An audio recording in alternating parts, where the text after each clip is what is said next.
Listo, pues muy bienvenidas, bienvenidos a nuestra, de cierta manera, primera sesión, aunque ya es la segunda. Tuvimos un primer encuentro en donde hablamos en general del fenómeno místico, aterrizándolo un poco más dentro del fenómeno de la mística cristiana, en tanto que es el espacio que nos convoca, somos cristianos, pero elegimos entonces iniciar e inaugurar este espacio de vida mística que sería este espacio que vamos compartiendo, con un autor que nos abre a unas posibilidades interculturales, como lo vamos a ver a continuación, que es Raymond Panikkar.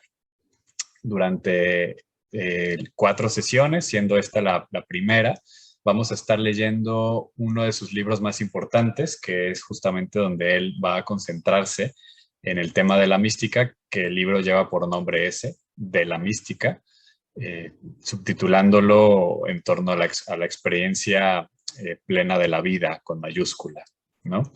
Y entonces, como vamos a ir caminando, es dividiendo el libro en algunos fragmentos. Se les invita a leerlos con anterioridad, ya sea en la versión individual del libro o en la versión de las obras completas, tanto en la editorial Herder como en la editorial Fragmenta, la primera en castellano, la segunda en catalán.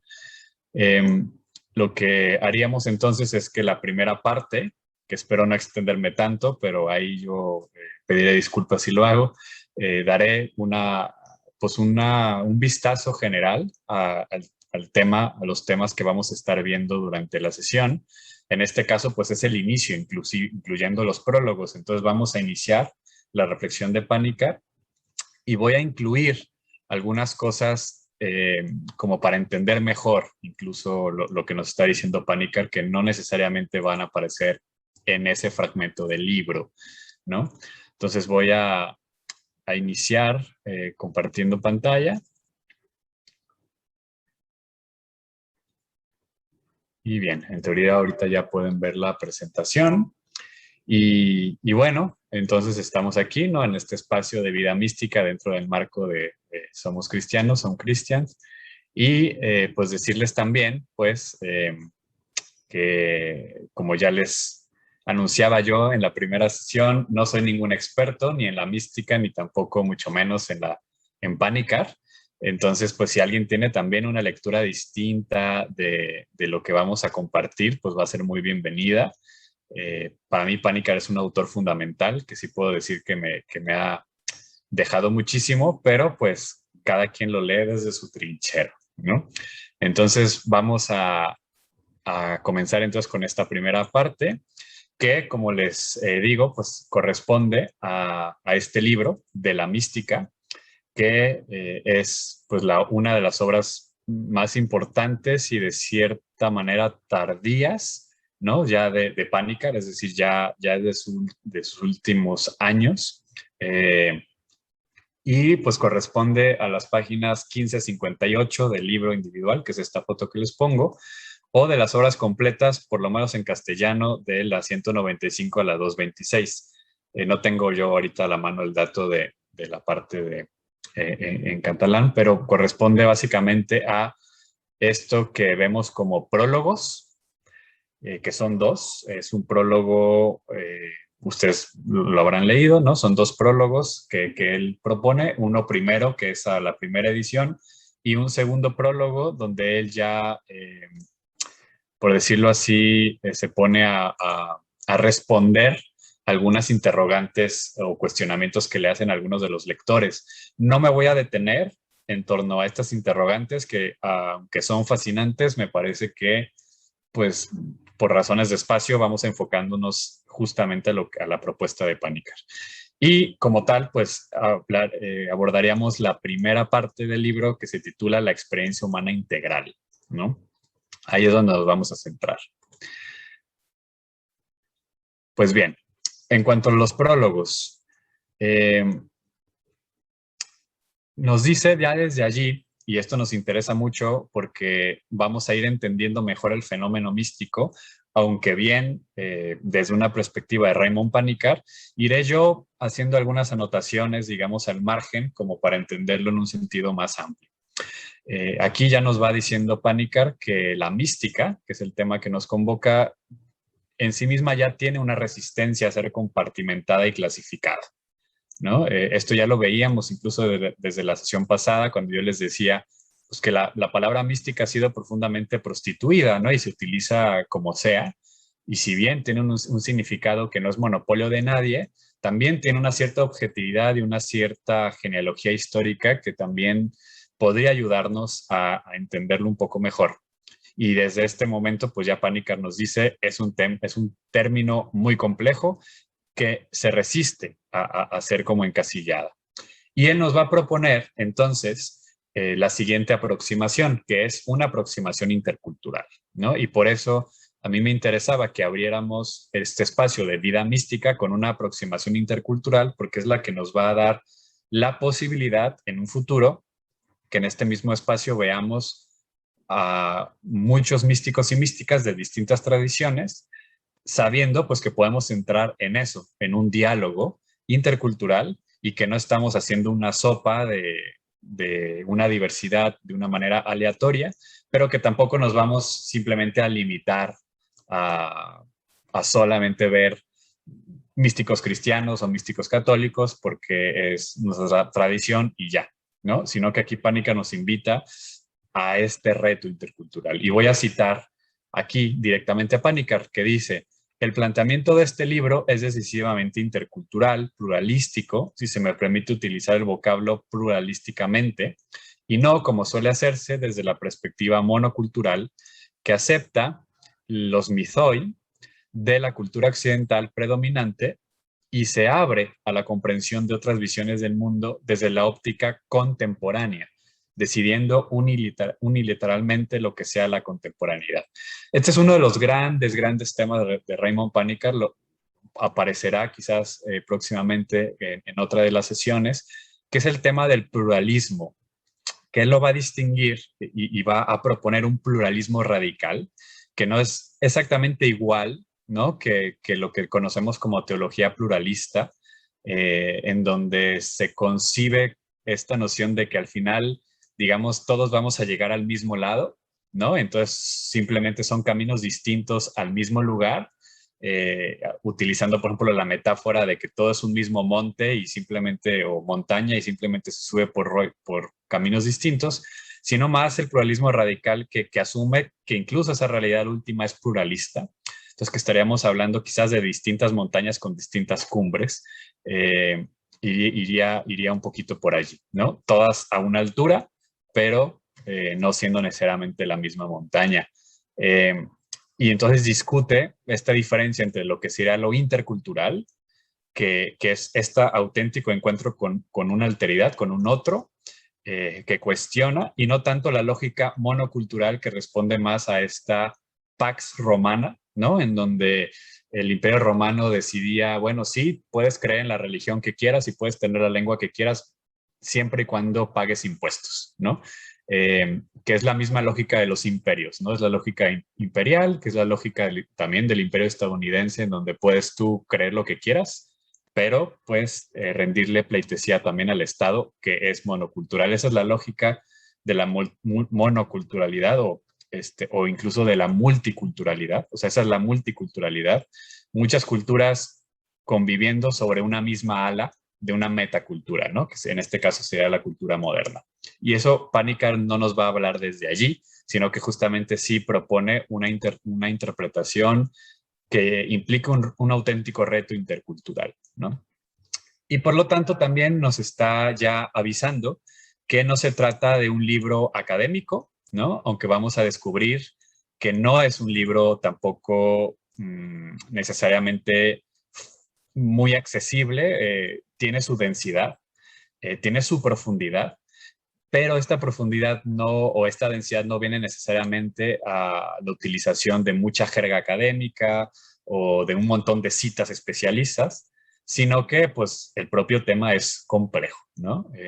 Entonces, con esto de que no es académico, él ya nos advierte que no se va a tratar de que va a desarrollar el estado de la cuestión o lo que le llaman el estado del arte, de cómo están los estudios místicos hasta ese momento. No, él va, digamos, a lo profundo, ¿no?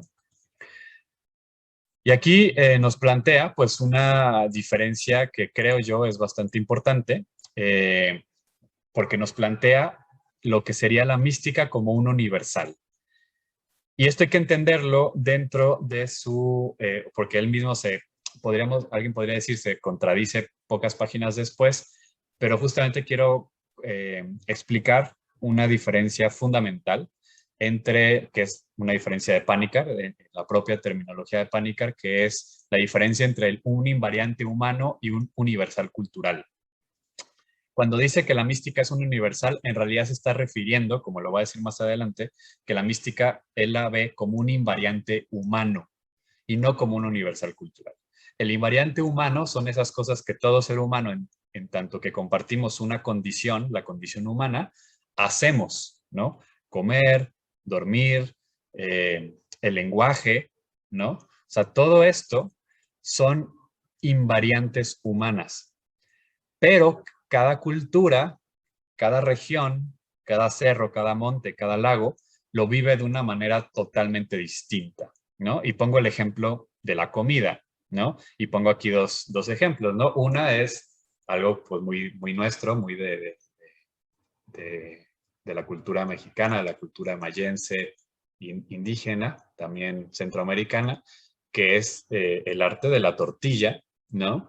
Que para hacerla toda la comunidad está implicada, ¿no? Aquí es más como están las compañeras, las mujeres haciéndola, pero horas antes los hombres estuvieron sacando el maíz, llega con las mujeres para que hagan el nixtamal y es todo un proceso comunitario donde toda la comunidad está implicada. Y por otro lado, pues aquí les pongo la foto de abajo, ¿no? En donde hay pues una fotografía de una comida rápida, ¿no? Busqué una que no tuviera algún logo, pero va por ahí, ¿no? Son comidas, o sea, el acto de comer, de alimentarse, y sin embargo son radicalmente distintas las lógicas y cómo se está viviendo.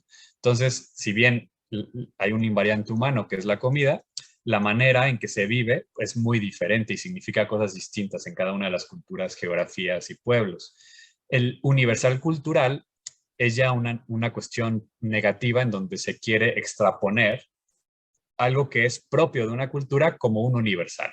Por ejemplo, o sea, que ahora lo que nos quieren hacer ver que la única manera de comer es esta comida rápida o cosas de suplementos alimentarios, un montón de cosas, ¿no? Como implantarla como la única manera de comer bien, ¿no? Esa sería la lógica de un universal cultural que tiene un grado de imperialismo, ¿no? Y justo lo que quiere decir Panikkar es que la mística sería un invariante humano, es decir, algo que está presente en la condición humana, pero que cada cultura, que cada pueblo, que cada lengua, que cada persona lo vive de una manera distinta, ¿no? Entonces, esta es una aclaración fundamental para entender la posición de Panikkar, no solo en la mística, sino en general en su planteamiento filosófico o teológico. Inmediatamente nos dice algo potente. Nos dice, la mística no dice nada. Cito, está escondida, pero no se esconde. Y esto es fundamental y se refiere a una distinción que él menciona como la diferencia entre el misterio y el enigma, pero yo también le agrego la diferencia que tienen estos con el problema, ¿no? Y es que normalmente los confundimos, esto no es obviamente algo original de Panikkar, esto aparece en muchas autoras y autores, distinguir lo que sería propiamente un misterio de lo que sería un problema o un enigma, ¿no? Pongo ahí algunos dibujitos, ¿no?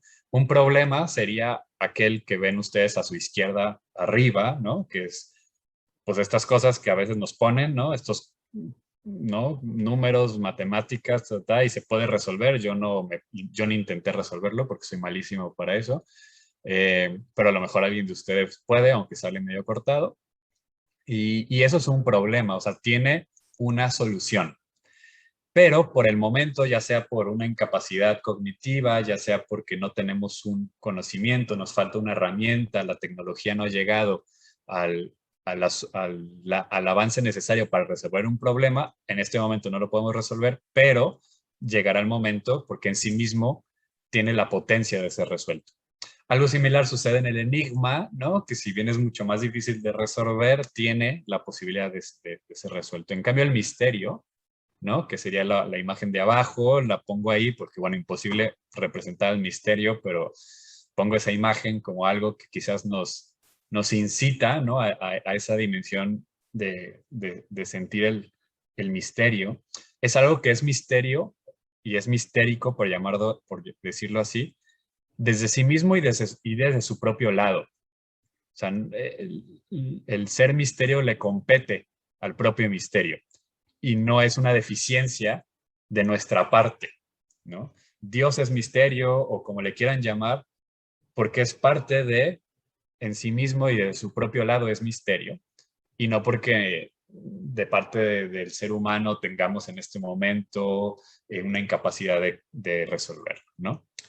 Y por lo tanto es esta apuesta constante, no solamente Raymond Panikkar, aunque sí hace un énfasis importante, sino de la mística en general, por el silencio, ¿no? A veces se habla del silenciamiento y se traduce, por ejemplo, en el silenciamiento de la mente, otras veces es más una parte orante, la ausencia de conceptos, la ausencia de imágenes, o, por ejemplo, pues la diferencia entre el ídolo y el icono, que también es un tema que aborda mucho Raymond Panikkar, eh, y siendo el ídolo justamente esta prerrogativa del ser humano o del idólatra, ¿no? De la persona que él no lo dice de una manera negativa, o sea, para él la idolatría es una latría correcta. El problema con eso es que el ser humano pone las precondiciones de la manifestación del misterio y entonces deja de ser tan misterioso. Y en cambio el icono más bien es como una catapulta, ¿no? Que va más allá de sí mismo para justamente apuntar hacia el misterio, ¿no? Y entonces ya sea de una manera u otra, las prácticas religiosas, espirituales, filosóficas que tienen una relación con la mística, tienen su que ver con el silenciamiento o con el paradigma del silencio.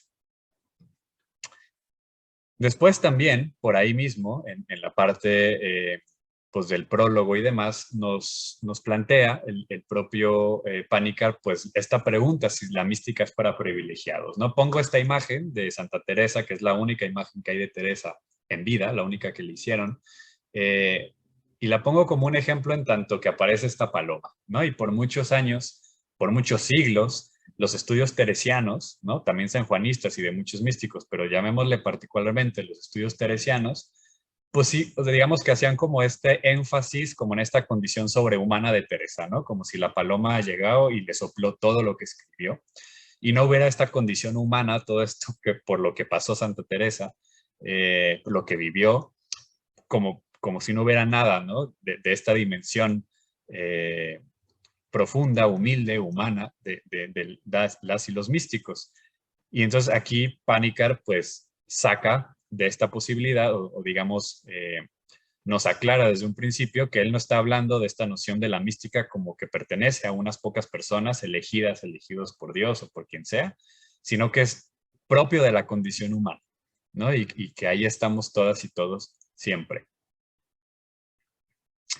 Entramos, por lo tanto, ahora a esta parte de la experiencia humana, en tanto una experiencia integral. Él hace ahí una explicación de por qué ese título, de que dudó de esto o lo otro, pero pues que al finalmente se decide por esta palabra. Y en general es algo muy propio del pensamiento de Raymond Panikkar, ¿no? Él, como ya les decía yo en la sesión pasada, y también ahora va a salir mucha colación, la filosofía de Panikkar, así como la filosofía de muchos místicos y místicas, tiene que ver con una suerte de integración, ¿no? De reconciliación entre muchas dimensiones. En el caso de Panikkar, tiene una lógica trinitaria que él encuentra presentes en muchas tradiciones religiosas, culturales y espirituales, no solamente en la Trinidad cristiana, sino en muchas culturas. Y entonces él habla constantemente de esta integración entre distintos ámbitos, ya sea humanos, ya sea de la realidad, etcétera, ¿no? Y es un poco quizás lo que vamos a ver a continuación. Quiero hacer una aclaración en este momento, aunque el propio Panikkar lo va a hacer posteriormente en el mismo texto, en estas mismas páginas que leímos para esta sesión, pero yo lo pongo ahorita porque se me hace importante empezar con eso. Y es que detrás de la concepción que Panikkar tiene de mística, hay una antropología y una teoría de la realidad. O sea, es decir, si no entendemos por lo menos un poquito qué es lo que Raymond Panikar entiende por ser humano y qué es lo que entiende por realidad, entonces nos va a costar un poco de trabajo como entender a qué se está refiriendo por mística. Y pongo esta imagen, ¿no? Aunque podría remitir a otro tipo de cosas, en tanto que para Panikar, así como para muchos, tiene que ver con esta correlación que hay entre el microcosmos y el macrocosmos, ¿no? En otras palabras, entre la realidad humana y lo real como tal en general, ¿no? Hay una relación intrínseca. La realidad, ¿no? Que por supuesto toda imagen y toda metáfora tiene sus límites, me van a perdonar pero para Panikar la realidad, que vamos a entenderla como este cuadro grande, que obviamente para Panikar no tiene límites, pero bueno, expresándolo lo va a tener, eh, está constituida básicamente de tres grandes ámbitos de realidad, que es el mundo, el ser humano y lo divino. Y juntos es la realidad, pero aquí es lo que les digo del límite de esta metáfora, ¿no? De esta imagen, de esta alegoría, pues que no es que la realidad esté aquí y haya cosas afuera de la realidad, sino que la realidad es justamente el conjunto de estas tres grandes dimensiones de lo real, que él le va a llamar lo cosmoteándrico, ¿no? Cosmos, mundo, teos, divino, ándrico, ser humano. Pero esta imagen es interesante, ¿no? Porque el propio Panikar también asume, pues, que hay una relación propia, o sea, entre lo humano y el mundo, ¿no? Que en este caso sería este color verde, ¿no? Entre lo humano y lo divino, que sería este rojo, y entre lo divino y el mundo, ¿no? Que sería como esta suerte de morado más oscuro, ¿no? Es decir, o sea, alguien puede concentrar su análisis, su vida, ¿no? En este ámbito en el que se tocan lo humano y el mundo, que sería la dimensión de lo social, ¿no? Lo sociopolítico, todas las dimensiones, pero también, por ejemplo, la teofanía, que implica el universo, que implica el mundo, ¿no? Esta relación entre lo divino y el mundo, o pues la relación entre lo que hay entre Dios o lo divino y el ser humano, ¿no? Toda la dimensión de la espiritualidad y demás. Pero para Panikar, lo que sería justamente la mística sería la integración de todo esto, ¿no? La experiencia total. Eh, pero pues aquí lo pongo como un breve vistazo a lo que sería su teoría de la realidad, ¿no? Lo que él entiende por realidad. En ese sentido, hay una correlación entre eso y el ser humano, ¿no? El ser humano, nos dice Panikar en otros textos, es como hablar de un círculo, ¿no? Hay un centro, hay un núcleo, hay una circunferencia, ¿no? Que podemos cambiar, o sea, yo aquí voy a decir, bueno, la circunferencia sería el cuerpo, pero perfectamente podrías decir que es el radio o es el núcleo, no hay ningún problema, ¿no? Pero llamemos cuerpo, mente y espíritu, ¿no? Para Panikar, esto es lo que constituye al ser humano y cada uno corresponde a una de las tres dimensiones de lo real de la diapositiva anterior. El cuerpo correspondería al mundo, la mente al ser humano y el espíritu a lo divino, ¿no? Y entonces podemos cultivar el cuerpo, ¿no? Hay gente que pues, lo hacemos por medio del ejercicio, cuestiones por el estilo, la alimentación, el cultivo de la mente, ¿no? El cultivo de la mente y, por supuesto, el cultivo del espíritu, que le podríamos llamar espiritualidad y también le podríamos llamar mística, pero no en tanto que estaría separado de lo otro, ¿no? Sino que justamente para Panikar, la mística o el ojo místico, porque, bueno, aquí ya no, sí lo voy a hablar un poquito después, pero él habla también de que hay estas tres dimensiones, el ojo, los ojos de los sentidos, los ojos de la razón y los ojos místicos, ¿no? Que serían del espíritu, los de la razón de la mente y los de los sentidos del cuerpo.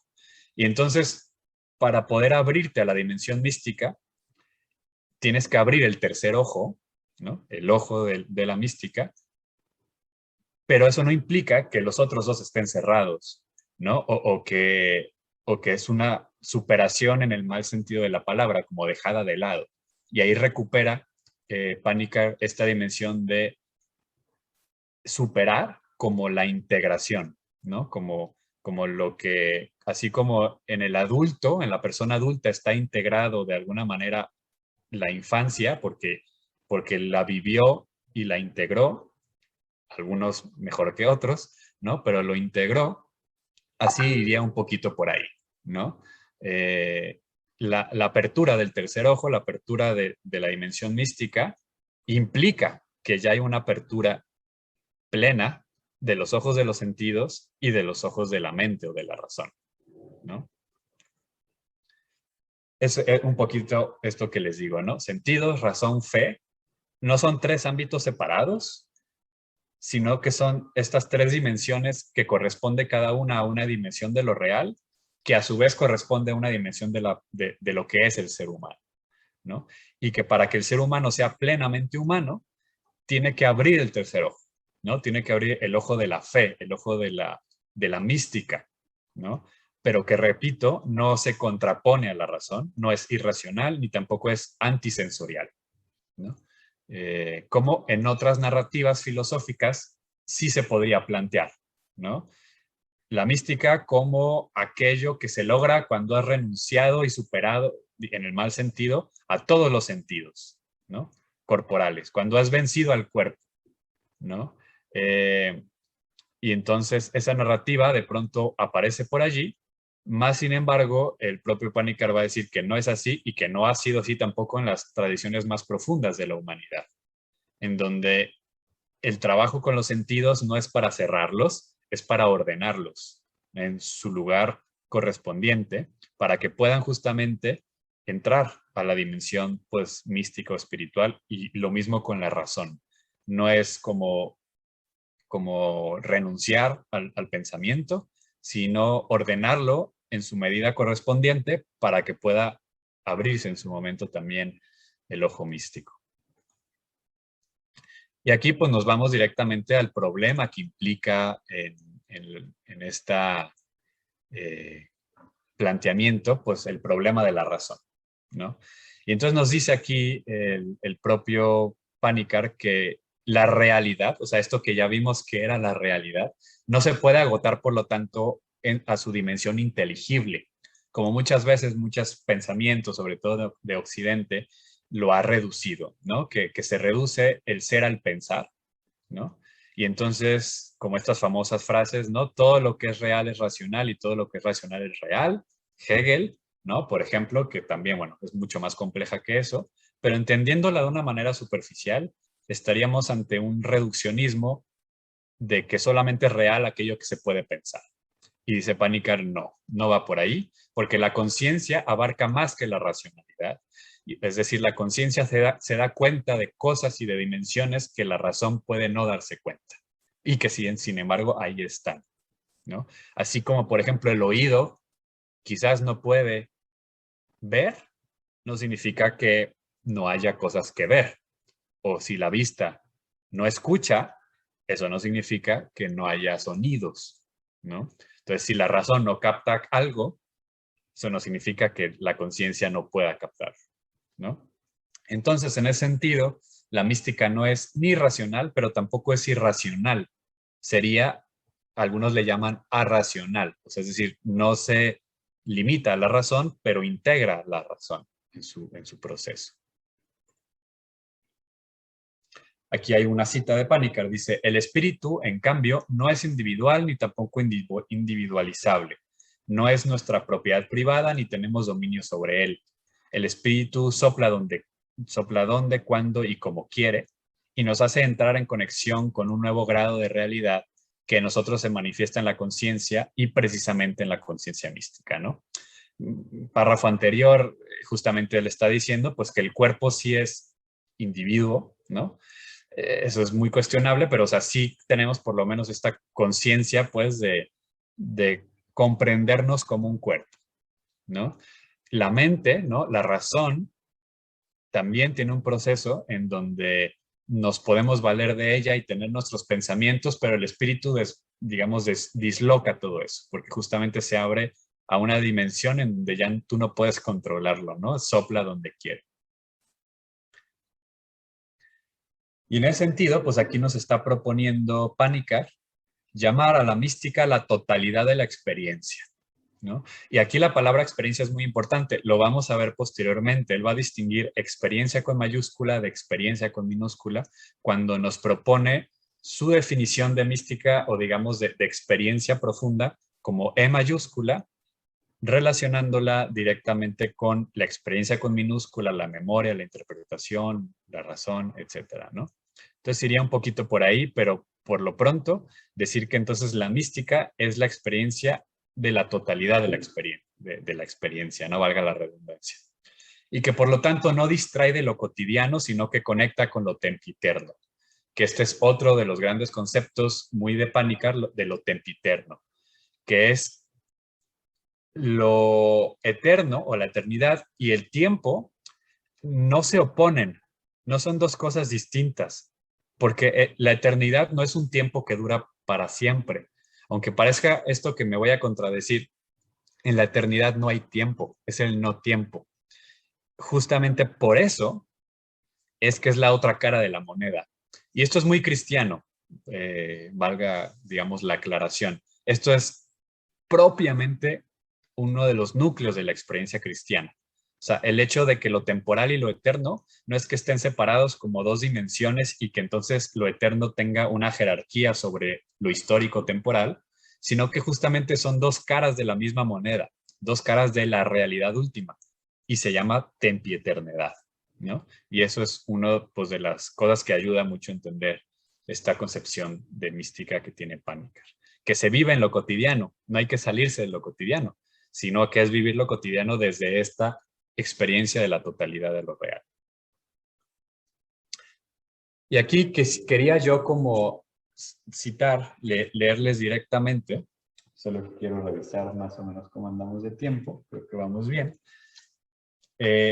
Un pasaje que se me hace fabuloso de Panikkar, cuando nos habla de la problemática del término, ¿no? Y cómo es tan complicado y que todo el mundo dice cualquier cosa de la mística. Es este párrafo grande donde dice, Zen no tiene nada que ver con misticismo, es más claro que el cristal. Un creyente en un Dios personal no puede ser un místico. Solo quien conoce a Dios experiencialmente es un místico. Lo religioso es lo opuesto a la espiritualidad mística. Quien tiene una imagen concreta de Dios, acaso sea un creyente, pero no un místico. Solo el cristiano puede ser un auténtico místico porque cree en la encarnación divina. La verdadera mística es la laica. El laico es la antítesis del místico. Hay que hablar de iluminación y de una experiencia mística. La conciencia intelectual es la verdadera puerta a la mística. La mística se asienta en el sentimiento y no en la razón. La mística está en la raíz misma de la razón. Todas las intuiciones místicas tienen un común denominador. Reducir lo místico a lo que las experiencias místicas tienen en común es puro racionalismo abstracto. La mística es lo irracional. La mística es el borboteo del inconsciente cuando se sale de su escondite.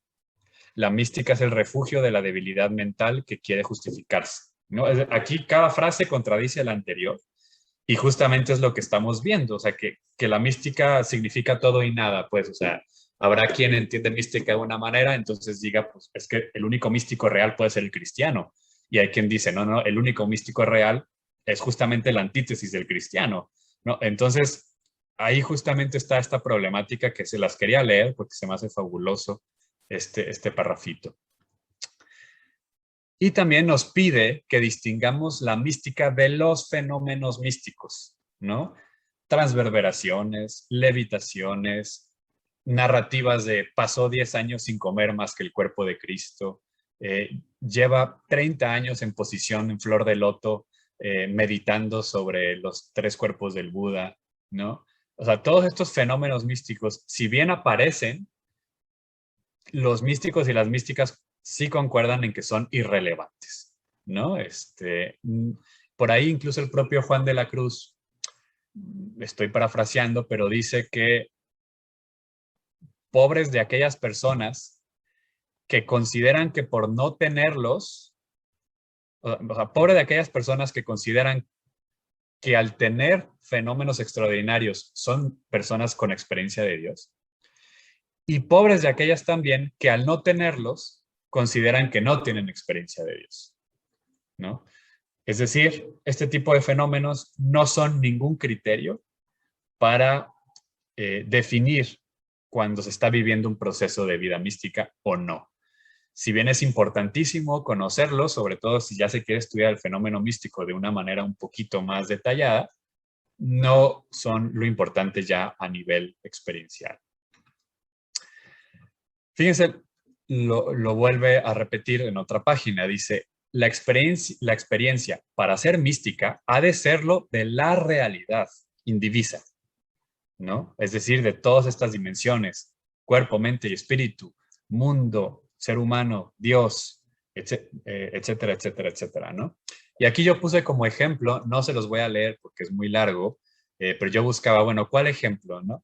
En el capítulo 11 del Bhagavad Gita, hay un momento en donde Arjuna le pide a Krishna, Dios, que le revele su auténtica forma, porque hasta ese momento Krishna estaba en una posición, en una forma humana, bella, pero humana. Y entonces Krishna le abre, y es un poco esta imagen, le abre la totalidad de su forma y Krishna y Arjuna pues lo alaba, pero casi inmediatamente dice, por favor, regresa, ¿no? Que no aguanto, ¿no? No puedo soportar esta totalidad de tu forma, ¿no? Eh, las escrituras, ¿no? Cristianas, bíblicas, o sea, dicen, ¿no? Nadie ha visto el rostro de Dios, ¿no? O sea, está este misterio de Dios, pero al mismo tiempo es esta experiencia de la totalidad de la realidad, que es tremenda y fascinante, decían ya los estudiosos, ¿no? Rudolf Otto.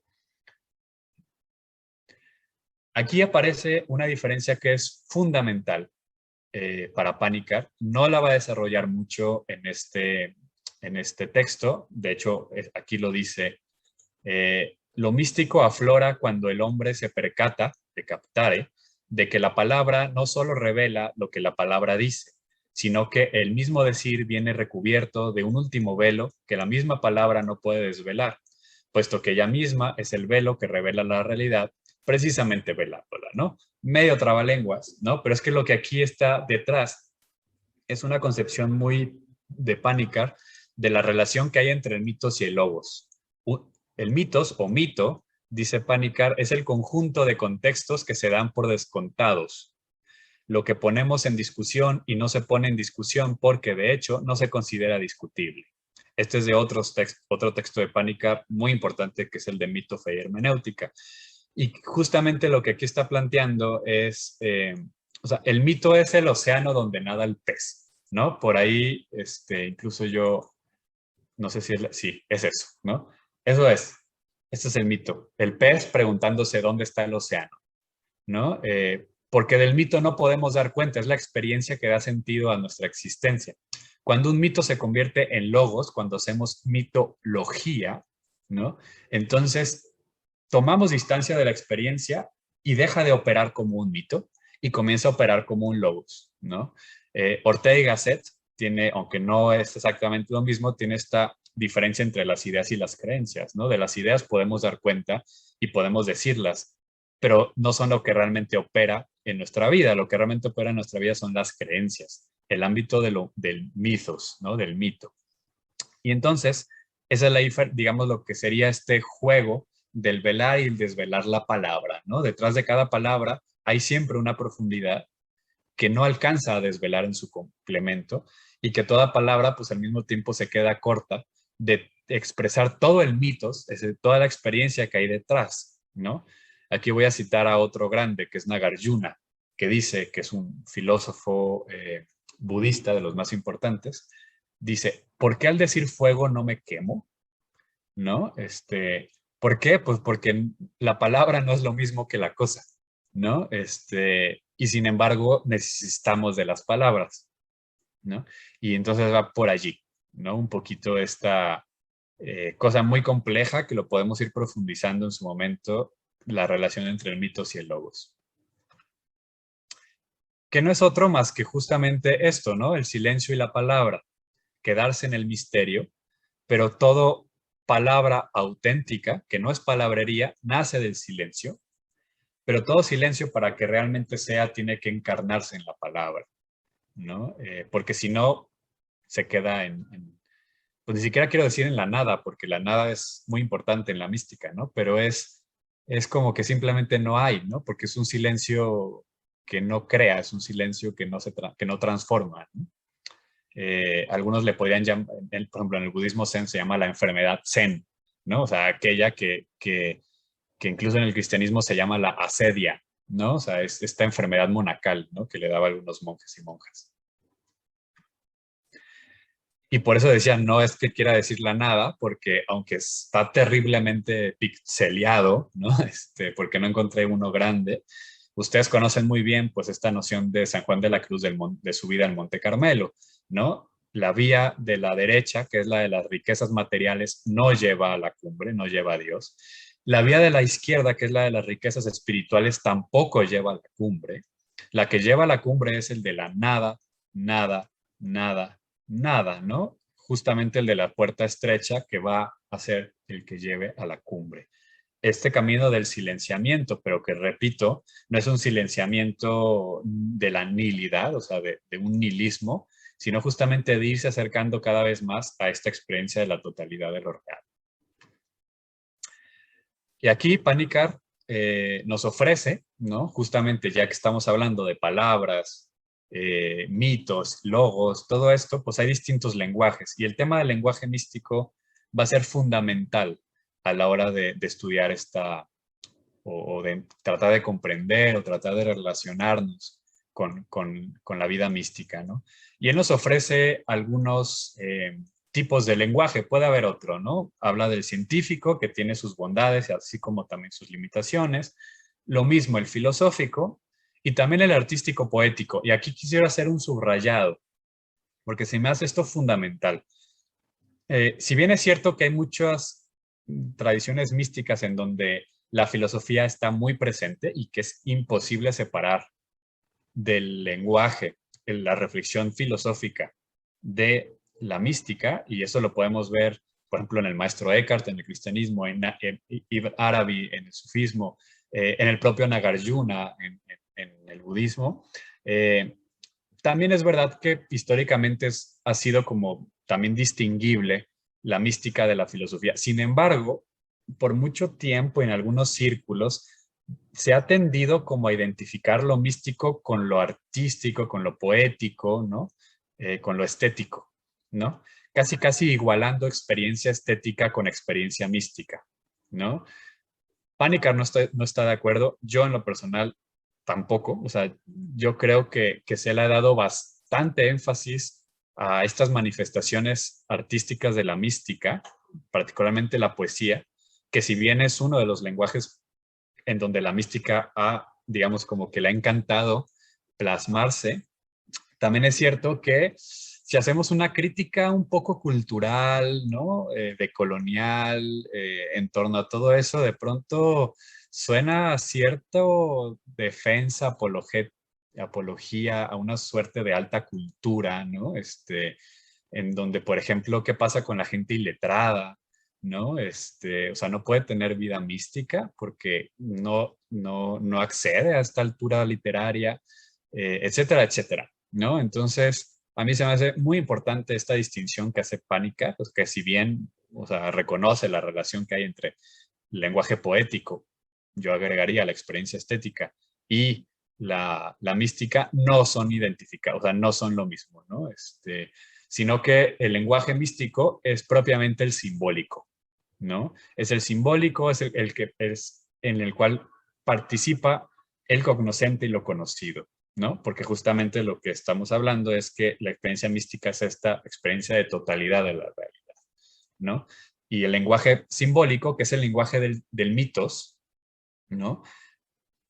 Es elocuente también por su silencio, ¿no? Porque es símbolo, no es signo.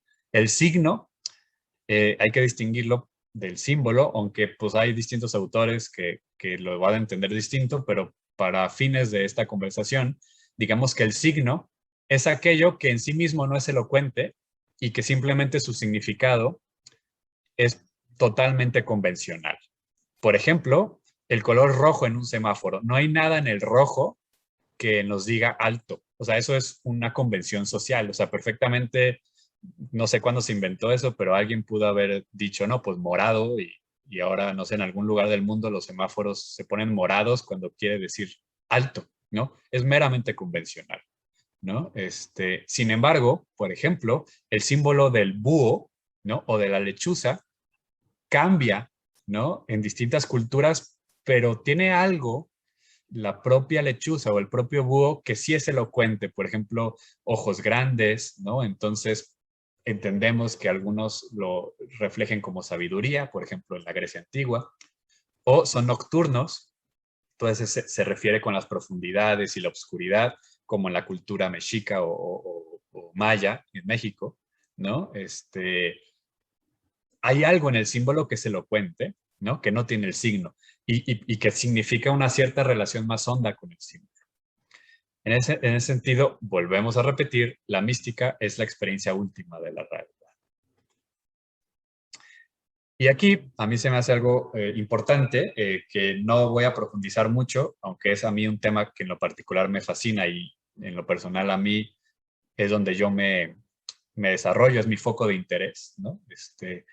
La potencia crítica que tiene la mística ante la sociedad actual, no me voy a meter mucho, pero aquí Panikkar sí lo menciona, o sea que la mística tiene como incluso un antídoto que puede ayudar ante esta superficialidad de la sociedad actual, del consumo, y también nos ayuda a salirnos de esta lógica patológica, utiliza la palabra patológica, de este círculo entre certeza y seguridad, ¿no? Que es lo que patológicamente busca el individuo moderno, ¿no? Y si a la certeza es lo que corresponde a la filosofía, la seguridad es lo que corresponde al nivel social, ¿no? Y constantemente estamos buscando certezas, constantemente estamos buscando seguridades y eso no abona o digamos no sintoniza con la vida mística, ¿no? O por lo menos como la estamos aquí entendiendo. Y estas seguridades y certezas son de todo tipo, ¿eh? Seguros de vida, ceros en el banco, libros leídos, títulos universitarios, etcétera, ¿no? Mi intención es, estoy citando a Panikkar, por un lado, ensanchar el horizonte y por otro, mostrar que no se trata de una cuestión meramente cristiana ni de ninguna otra religión en particular, ¿no? Y con esto, ¿no?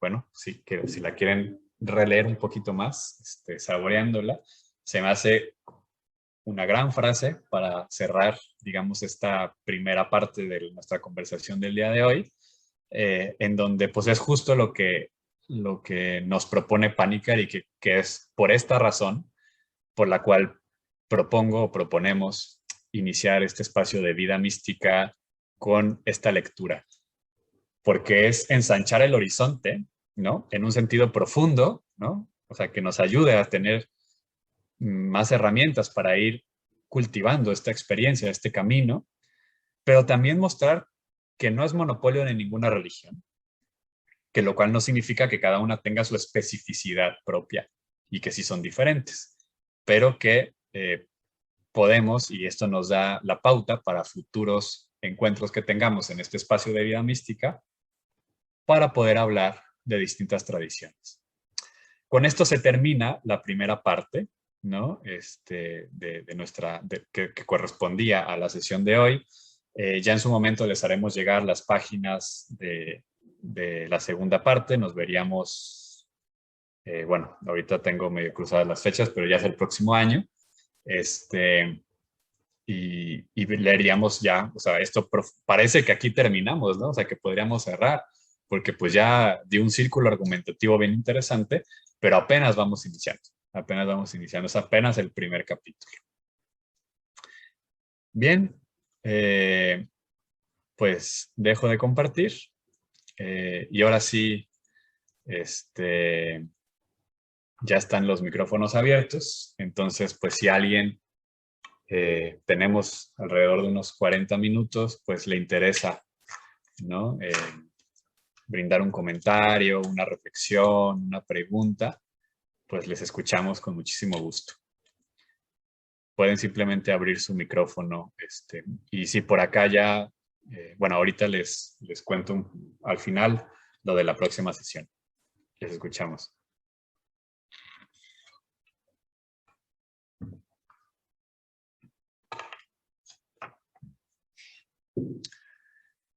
¿Algún comentario, alguna idea? ¿Cómo les dejó Panikkar?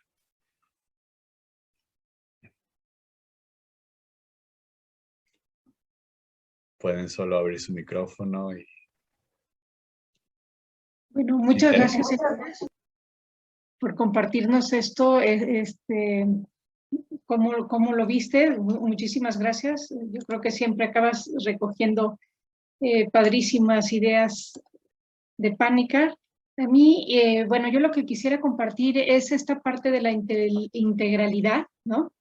Que a mí no me acuerdo si estaba en lo de Panikkar, pero justamente me tocó, me toca mucho la palabra de íntegro como algo que no es manipulado, que no es tocado, que es desde que saca como su versión originaria, por decirlo de alguna manera, ¿no?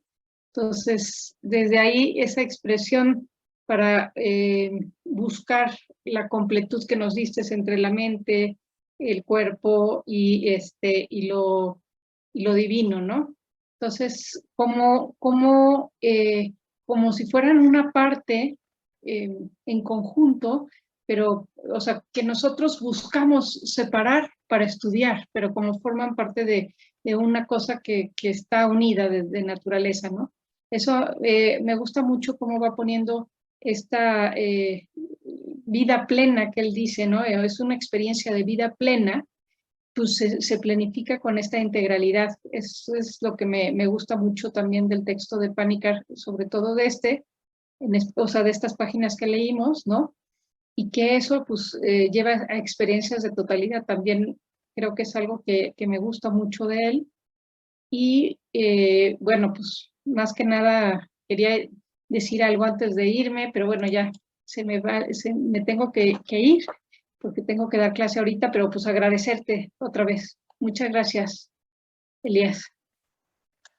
Gracias a ti, Tere, por también tu comentario y estar presente y sí, por subrayar esta pues, dimensión muy característica de lo que Panikkar entiende por mística, que es como esta integración en un sentido hondo de incluso, o sea, tiene una dimensión ontológica esta parte de Panikkar, o sea, no es algo interior en el sentido clásico de la palabra, ¿no?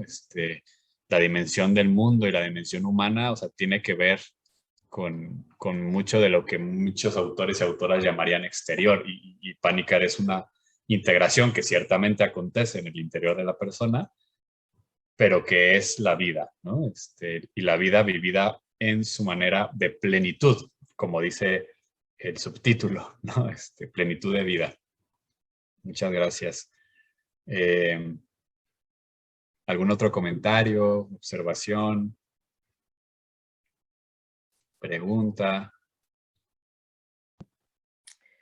A ver, yo, Elías, Sí. ¿cómo están? Muchas gracias, de veras me encantó. Sí debo decir que me costó muchísimo trabajo la lectura de Panikkar, o más bien las del prólogo, que son de otro señor, supongo yo, de Tabeter o de... No, sí, sí es de Panikkar. Taberet es el lugar Taberet. donde él vivió los Pues últimos años. me costó más los prólogos que lo otro, pero me gustó mucho cuando él habla de bueno, que es su parte fuerte, la parte interreligiosa, ¿no? Que es la parte que también a mí más me gusta de Panikkar, cuando cita a Confucio, que dice, solo quien conoce a Dios experiencialmente es un místico, eso creo que queda claro, pero luego dice, solo el cristiano puede ser un auténtico místico, y además la mística es laica. Entonces, yo creo que Confucio es la interreligiosidad que él vivió también allá en India, digo, en toda la parte de Asia. Sí me hizo un poco de ruido, ¿no? Entre primero es Dios, luego la experiencia, luego es laico y luego solo los cristianos. Entonces... Sí, gracias Margarita por tu pregunta. ¿Qué es lo que les leí, no? Eso les leí durante la presentación. Sí.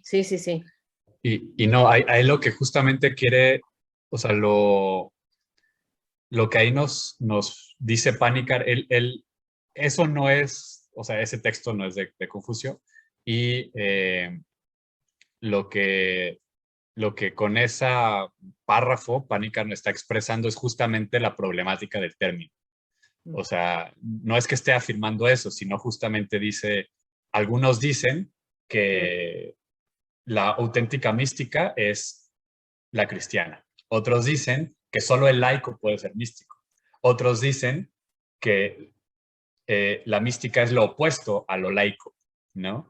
Entonces, más bien es como él lanzó ahí frases como para que nos dieran, y que son frases comunes, que incluso estoy seguro que sacó de algunos textos, como para mostrarnos, miren, pues se dice todas estas cosas de la mística, ¿no?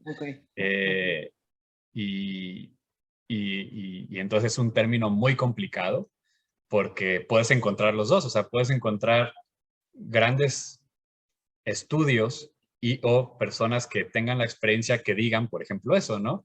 La mística es la antítesis de lo laico.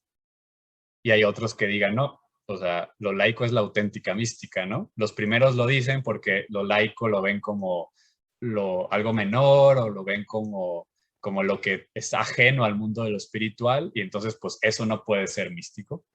Pero hay quien dice, no, lo laico es lo auténtico místico porque justamente los laicos son los que viven en la cotidianidad esa experiencia y no están cooptados por una institución religiosa, ¿no? Entonces, hay frases que se contradicen y que cada una afirma una cosa distinta de la mística. Y entonces, por eso él aborda ese párrafo.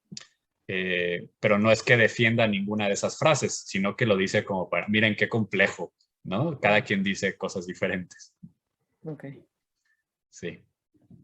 Muchas gracias. A ti, Margarita. Carlos, por allá. ¿Qué tal? Buenos días a todos.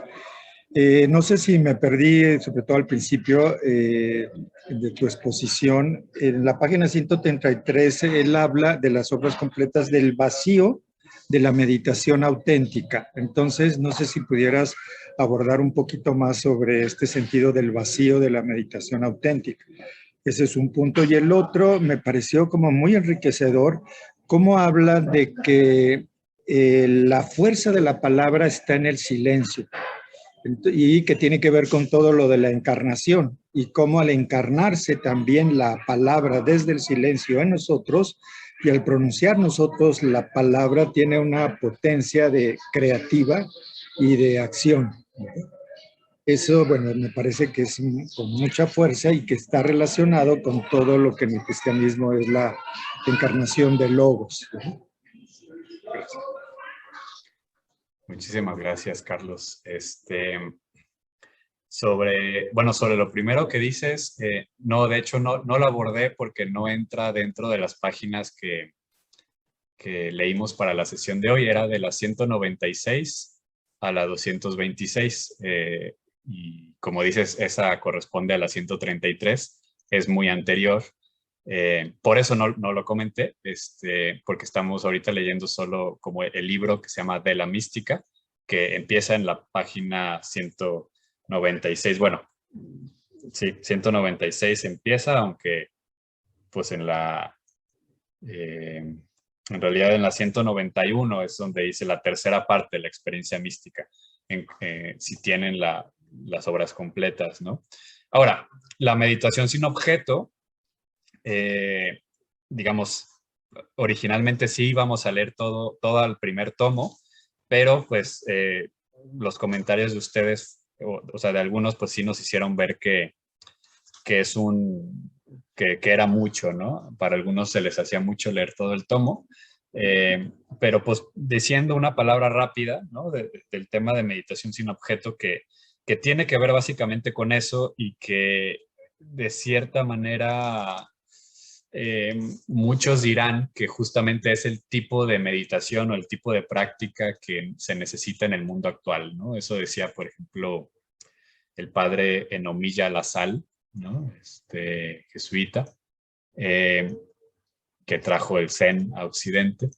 Y muchos tienen que ver con eso porque justamente se trata de superar estos dualismos, sujeto-objeto, y tiene muchísimo que ver con esta parte del silenciamiento, ¿no? En este momento específico no podría profundizar más en la visión de Panikkar porque no lo tengo fresco, no lo releí para esta sesión. pero sin duda es un tema fascinante, que por cierto, por ejemplo, allá ustedes, los que están en Cataluña, en Barcelona, pues también es mucho de la propuesta de María Corbí, ¿no? Con su conocimiento silencioso, lo que le llama el conocimiento silencioso, porque justamente tiene, o sea, como que es un tipo de mística que de cierta manera como que trasciende formas sin negarlas. O sea, es un tipo de meditación, mejor dicho, de práctica que trasciende formas sin negarlas y que dentro de ella también incluso permite el propio diálogo, ¿no? O sea, porque es más fácil entrar en diálogo desde el silencio que implica este tipo de meditación que a veces con cosas muy teológicas, por ejemplo, ¿no? No sé, la distancia que hay entre no sé, clásico debate, ¿no? Aprovechando que por acá también está Rodrigo, el clásico debate en torno a la encarnación entre místicos cristianos y místicos sufís, pues sería encarnizado, valga la redundancia, pero quizás sí en el silencio de las prácticas que van más allá de los objetos, hay una facilidad. Y lo otro que dices totalmente, ¿no? Totalmente. Creo que en Panicar, como lo van a ir viendo, conforme vayamos avanzando, es curioso porque de pronto, o sea, quienes conocen una u otra tradición dice, está hablando en términos cristianos, o sea, esto manifiesta muy bien la experiencia cristiana. Pero hay otros pasajes donde quien conozca tradiciones más índicas de la India dirá, estos son los Vedas, ¿no? O sea, aquí está hablando desde los Vedas. Y eso es muy rico, aunque al mismo tiempo pues tiene sus limitantes, ¿no? Hay quien dice, quien afirma, yo estoy de acuerdo, ¿no? Que si bien Panikkar entendía muy bien la mística cristiana y tuvo una formación profunda, no así lo judío. O sea, Panikkar como que no, le entró más a la India que a la experiencia judía, ¿no? Y en ese sentido como que hay huecos en su comprensión de ciertas partes, como que ciertos aspectos de la mística cristiana los deja fuera justamente porque no era de su predilección adentrarse a la mística o al mundo judío, ¿no? De hecho, constantemente va a estar citando más a la India, ¿no? Y eso es una cosa muy interesante y crítica que podemos hacerle, ¿no? Muchísimas gracias, Carlos. Sí. Igual algún otro comentario, igual si quieren repetir, muy bienvenidas, bienvenidos. ¿Alguna otra observación? Guadalupe, sí. Hola, Elías. Bueno, yo también te quiero agradecer porque dejas muy claro este bello capítulo de Pánica, pero hay algo en lo que me gustaría como profundizar más, que es sobre esta relación de la mística y el lenguaje, ¿no? Que dice, bueno, del silencio nace la palabra, pero bueno, yo que por ejemplo a mí en mi caso, que me cuesta trabajo hablar, siento que también la palabra limita la experiencia, ¿no? Porque una experiencia, incluso experiencias sensoriales como ver un amanecer, yo vi un amanecer hermoso en Acapulco y te lo puedo describir, pero jamás abarcaré todo lo que representó ese momento, porque lo ves, lo oyes, lo hueles, lo sientes, ¿no? O sea, y entonces por eso me interesa mucho, porque también agradezco a quienes tienen el honor de la palabra. ¿Qué haremos si Santa Teresa, si San Juan de la Cruz y Etilesu no nos hubieran contado su experiencia, ¿no? Eso también pues, hace que se comparta y que se viva, ¿no? Pero también se expresa una experiencia mística en formas que pues, son lenguaje, pero no son palabra, ¿no? Porque se expresa relacionarnos con las formas de estar en el mundo. Te estás cortando, Guadalupe. ¿Me Sí, como que escuchas? se corta. Sí. Sí, te estoy escuchando, pero es mi internet. Sí.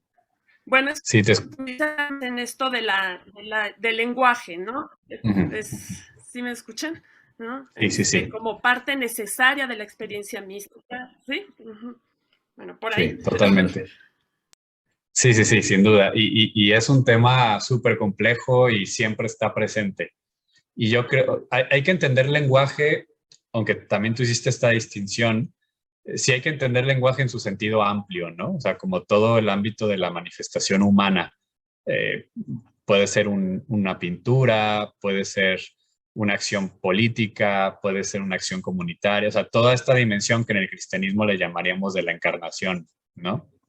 Eh, como decía Teresa, ¿no? Para esto sirve la oración, hijas, para que nazcan obras, ¿no? Entonces, todas esas obras humanas son como el lenguaje. Entonces, el lenguaje funge, o sea, la relación estaría entre esto que le llama el mitos y el logos, ¿no? Que sería, en otros términos de Panikkar, que también son complicados, es la diferencia entre el sintagma y el pisteuma, ¿no? Es decir, el sintagma es lo que exteriormente vemos. Por ejemplo, descríbeme el amanecer. Ah, bueno, pues fue alrededor de las 8 o 6 de la mañana, yo qué sé, y el sol era pues de un color tal, y entonces el cielo se vio de tales colores, ¿no? Sintagma, ¿no? El pisteuma, o sea, el contenido, pistis es fe, ¿no? El contenido de la fe, el contenido de la experiencia, no me la vas a poder transmitir, ¿no? Por más bello que sea tu lenguaje, ¿no? Incluso las grandes poesías de San Juan de la Cruz logran transmitir la experiencia, pero no su experiencia. O sea, no podemos totalmente ponernos en los zapatos de Juan, ¿no? Nos transmite, pero siempre le vamos a meter de nuestra subjetividad, pasa por nuestros filtros, y esos filtros son nuestro propio lenguaje, ¿no? Nuestra propia humanidad, nuestras propias experiencias. Entonces, el lenguaje, el logos y el mitos siempre están como en una tensión de estira y afloje, en donde las dos son condición de posibilidad de la otra, ¿no? Porque ninguna experiencia es posible fuera del lenguaje, ¿no? O sea, por lo menos para Panikkar y por lo menos para toda una serie de corriente, estas nociones como experiencias místicas que son absolutamente trascendentes o no existen en realidad o son deshumanizantes, ¿no? Porque más bien te estarías, incluso, ¿no? Ahorita estoy leyendo que se llama el Sutra del Estrado, que es de Eno, el sexto patriarca del budismo zen, y él también dice, o sea, eso de poner la mente en blanco, o sea, no, o sea, eso no existe, ni siquiera es conveniente, ¿no? Y es muy peligroso, además, ¿no? Porque el único estado o sea, de dejar de pensar realmente es la muerte, ¿no? O sea, si abandonas la mente, te mueres, ¿no? Entonces no se trata de eso. Entonces, no es como un abandonar el mundo del lenguaje, sino que el propio lenguaje, en todos sus sentidos, o sea, el contexto sociohistórico, ¿no? Económico, político, cultural, es el marco de posibilidad de la experiencia mística o de la vida mística, ¿no? O sea, nunca hay una experiencia fuera de ese lenguaje. No hay experiencia fuera del lenguaje. Repito, por más de, o sea, es verdad que muchas corrientes sí lo van a plantear, para Panikkar no. No hay experiencia fuera por eso les decía, lo vamos a ver en su momento, como él dice que experiencia con mayúscula es igual a experiencia con minúscula, memoria, o sea, todo junto al mismo tiempo, ¿no? No lo separa. Lo podemos separar pues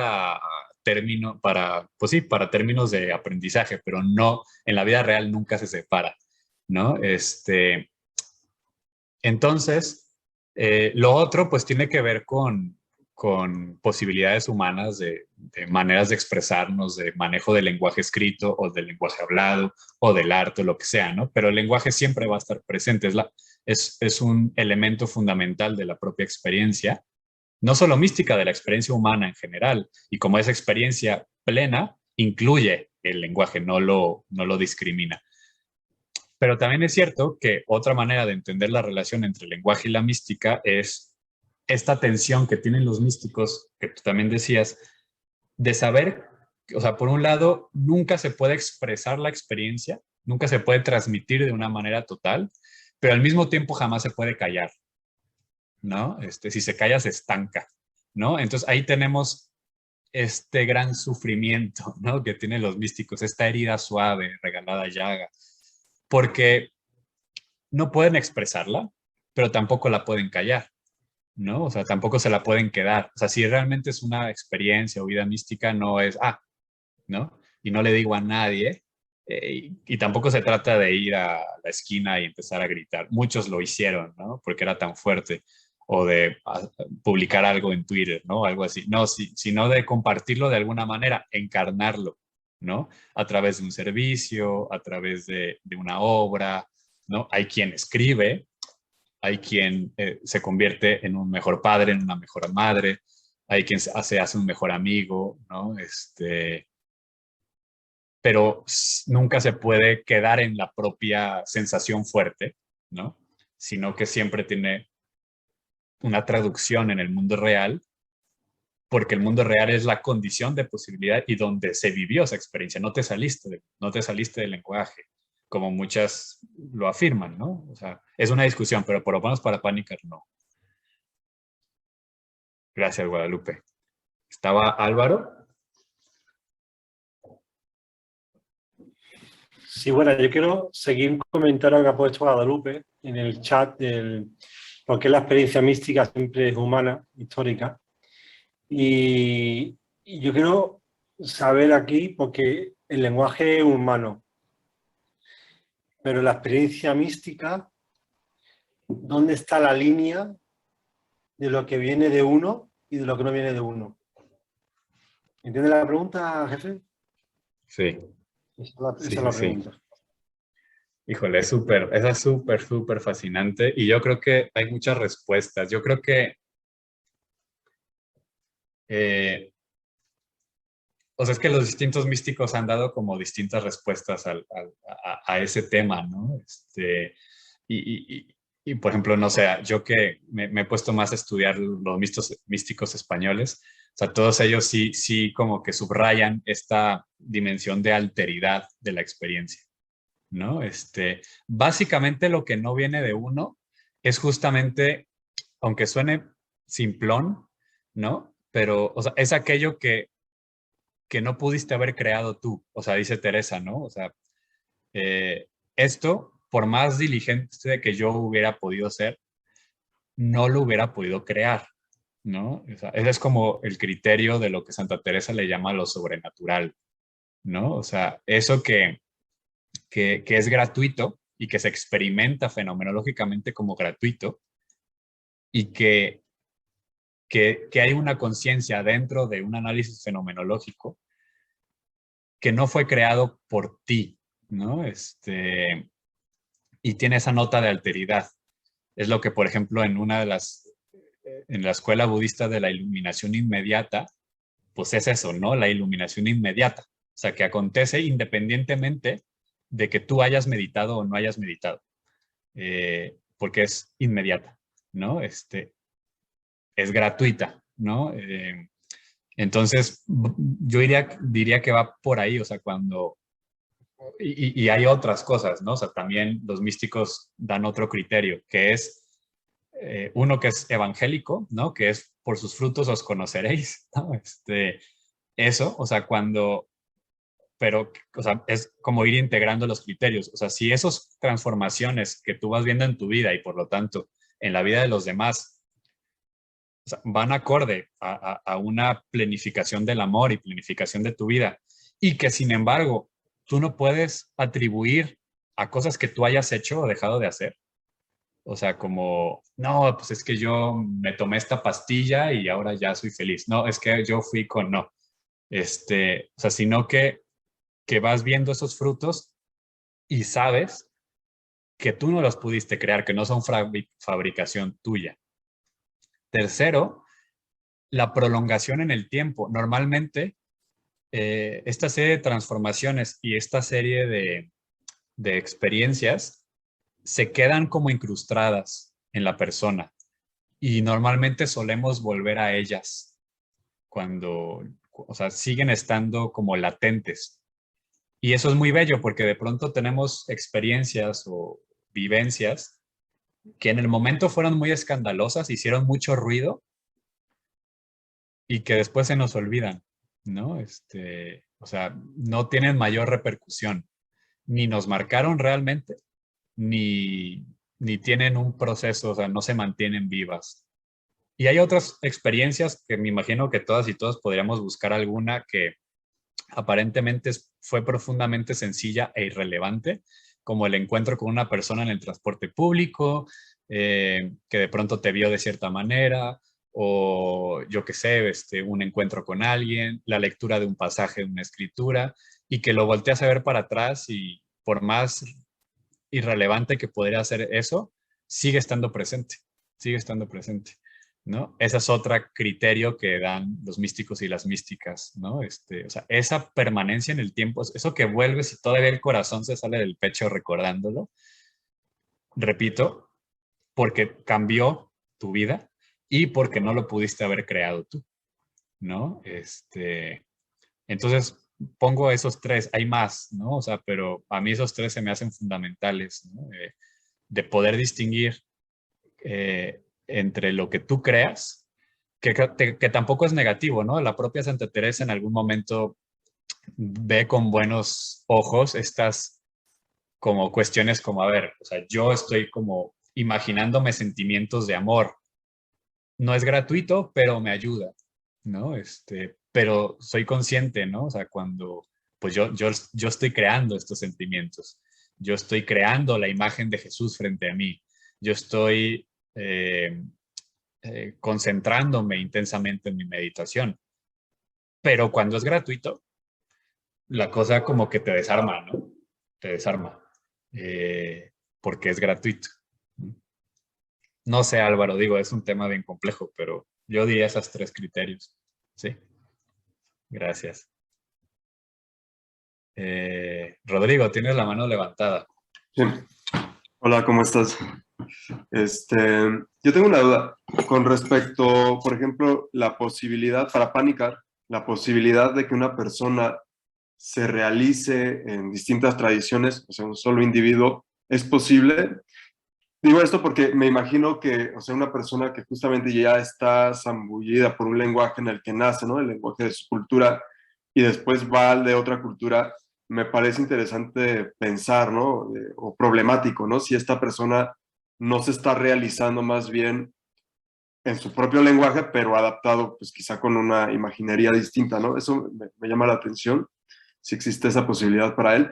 Y lo otro que te quería preguntar, que un poco quizás saliéndonos del tema, esta parte de San Juan de la Cruz, donde dice que tampoco son, pues, estos apegos espirituales, el otro camino, si quizá pudieras dar un breve bosquejo de eso, por favor. Gracias. Sí, gracias a ti, Rodrigo. Lo primero que dices de Panikkar es sí, o sea, para Panikkar está clarísimo que sí, o sea, que sí puedes transitar el mismo, o sea, él dice, yo fui a la India siendo cristiano y salí de la India siendo budista, hinduista y sin dejar de ser cristiano, ¿no? Pero no por ello, digamos, como que en Panikkar, que es una de las posibles críticas, ¿no? Quien esté interesado como en esta discusión, hay un par de libros, Paul Knitter con K al principio, Knitter, él coordinó una serie de esfuerzos, o sea, para publicar un libro que se llama en inglés The Myth of Christian Uniqueness, ¿no? El mito de la unicidad cristiana, y que dice, no es cierto que el cristianismo es único, todas las experiencias místicas llegan a lo mismo, y después otros, y ahí escribió Panikkar, ¿no? En ese libro escribió un artículo Panikkar sobre eso. Y después otros teólogos católicos escribieron la contraparte que se llama The Myth of Pluralism, The Christian Uniqueness, ¿no? O sea, el mito del pluralismo, la unicidad cristiana, ¿no? Un poquito también criticando, es que ustedes están como cristianizándolo todo, en realidad su experiencia plena de realidad última suena a un monoteísmo 2.0, ¿no? Y entonces más bien habría que hablar de que el cristianismo tiene una unicidad, así como cualquier otra tradición, y que se puede entrar en diálogo y se puede fecundar mutuamente sin necesidad de hablar de que todos somos lo mismo, ¿no? Pero sí reconocen que el único artículo de ese primer libro que no caía en eso era el de Panikkar, porque el de Panikkar sí da la posibilidad justamente de este distanciamiento y este diálogo con su noción de pluralismo radical. Y para Panikkar, realmente transitar en otra tradición es meterte de lleno y es habitar la tierra de nadie del encuentro intercultural. Y entonces Panikkar no era de que, o sea, regresó de la India no nada más porque qué bonito el budismo, no, regresó de la India sabiendo sánscrito, ¿no? Y pudiendo leer las escrituras, ¿no? Que tampoco estoy diciendo que si alguien se interesa en el budismo tenga que aprender, no, tampoco, ¿no? Porque pues está bien difícil, ¿no? Pero a lo que sí voy es que sí implicaba, o sea, implica para Panikkar una profundización muy honda a tal grado que habites una tierra de nadie, de la interculturalidad, ¿no? Un lugar del no lugar. Por ahí hay un libro que se llama El no lugar del encuentro religioso y coordina Javier Meloni, pero también escribe Ana María Sluter, escribe María Corbí y otros pues que tienen como conocimiento y experiencia en esto de transitar más de una tradición. Entonces, desde Panikkar sí, es posible, pero no en este sentido superficial, muy de moda hoy, sino de un sentido como muy, muy hondo, ¿no? De realmente adentrarte y dejarte transformar por la otra tradición. Lo de Juan de la Cruz, de manera más o menos rápida, o sea, para Juan de la Cruz, rescata pues básicamente la noción de riqueza del evangelio, ¿no? Que es todo aquello que te apega, ¿no? Y Juan de la Cruz lo dice también en Dichos de Amor y Luz, o de Luz y Amor, que tanto el pájaro que está atado por una cadena, así como el pájaro que está atado por un hilo, ninguno de los dos puede volar, ¿no? O sea, y así tengas un apego majestuoso así por el Ferrari, ¿no? Y no puedas dormir, o tengas una adicción a las paletas de nieve, ¿no? Estos dos apegos, ninguno de los dos te ayuda, ¿no? Por supuesto, no es lo mismo el apego al Ferrari que te gusten mucho las paletas, ¿no? Así es distinto, pero para Juan, cualquier tipo de riqueza te impide volar, por decirlo así. Y entonces aborda que también las riquezas espirituales son igual de anclas, ¿no? Y él va a entender, pues, todas las grandes riquezas espirituales que podemos tener, ¿no? Por ejemplo, los gustos espirituales, ¿no? Y él critica, pues, todos estos gustos que de pronto tenemos, por ejemplo, la de ir con el confesor que me da por mi lado, ¿no? Que no me critica, que me dice todo, va súper bien, ¿no? Y que no te pone en interpelación. Otro gusto, que te muevas por el gusto, ¿no? Y entonces hoy me fascinó mi oración de esta manera y entonces la voy a empezar a hacer y cuando empiece a sentir sin sabor, voy a cambiar de práctica. Simplemente porque porque ya no sentí bonito, ¿no? O ese tipo de riquezas o ese tipo de apegos, ¿no? En la vida espiritual, si bien son más sublimes, para Juan de la Cruz son igual de anclas que estar totalmente apegado a ser, o sea, lo que normalmente llamaríamos materialismo, ¿no? O sea, para Juan son iguales, ¿no? Si bien son más sutiles, son iguales. Y que esos también se tienen que trascender, o sea, los tienes que soltar y tienes que, o sea, si bien ya llevaste, que tiene que ver, ¿no? La noche oscura del sentido, tanto pasiva como activa, de Juan de la Cruz, te tiene que llevar a la noche, a la noche oscura del espíritu, tanto activa como pasiva, ¿no? Entonces va por ahí, ¿no? Pero bueno, ya es un tema que nos llevaría y veo que ya vamos terminando el tiempo. Para alcanzar y que se tenga que ir al momento, decirles que nuestra próxima sesión, que sería la segunda, como aquí nos pone el propio Xavier, le agradecemos muchísimo todo su apoyo, va a ser el día 2 de febrero, repito, 2 de febrero del próximo año, y vamos a leer, quien tenga el libro individual, de la página 59 a 130, y quien tenga el libro en las obras completas, en la editorial Herder, de la 227 a la 292. Les vamos a poner ahí cuando tengamos ya bien a ciencia cierta cuáles son las páginas que corresponden en editorial Fragmenta, ¿no? En catalán. Cualquier cosa, pues ahí ya están, ahí está el link para que se inscriban y bueno, nos veríamos el 2 de febrero. Pero igual que se tenga que ir, pero si alguien se quedó con algo y lo quiere decir, yo con mucho gusto me quedo unos minutitos más. ¿Algún comentario, alguna duda?